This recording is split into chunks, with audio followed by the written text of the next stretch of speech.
Оразбекова Амангүл Шаймұратқызы, қазақ тілі және әдебиет пәнінің мұғалімі.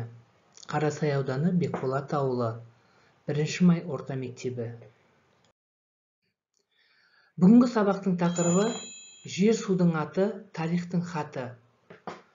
Сабақтың мақсаттары ұсынылған тақырып бойынша деректер жинай отырып, графиктік мәтін түрінде құрастыру.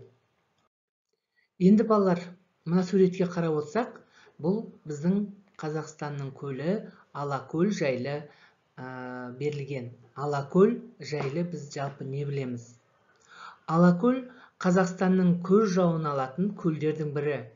Жоңғар Алатауының солтүстік шығысында жатқан тұзды көл. Минералды тұздар мен күкіртті батпаққа өте бай.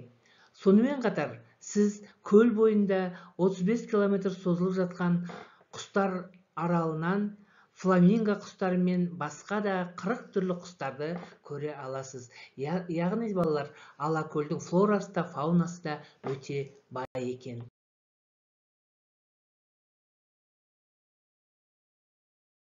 Енді оқушылар, біз оқулықтағы 8-ші тапсырмаға қараймыз. Бұл 8-ші тапсырмада былай делінген екен. Жаңағы осы Алакөл тақырыбы бойынша өзіміздің мына оқыған тақырып бойынша сұрақтарға жауап береміз. Яғни Алакөл орналасқан жері, қай жерде орналасқан, құрамындағы көлдер, Алакөл аталу себебі, көл суының түсі, суының құрамы және қандай емдік қасиеті бар екен. Оқулық бойынша 9-шы тапсырмада балалар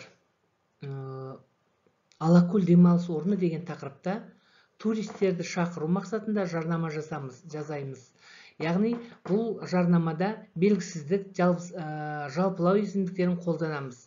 Бірінші, Алакөл туралы жалпы мәлімет береміз. Көлдің артықшылығы туралы айтамыз. Неліктен Алакөлде демалу керек? Өз сөзіңде мақал-мәтелдер, қанатты сөзді қолдануымыз керек екен. Іске сәт!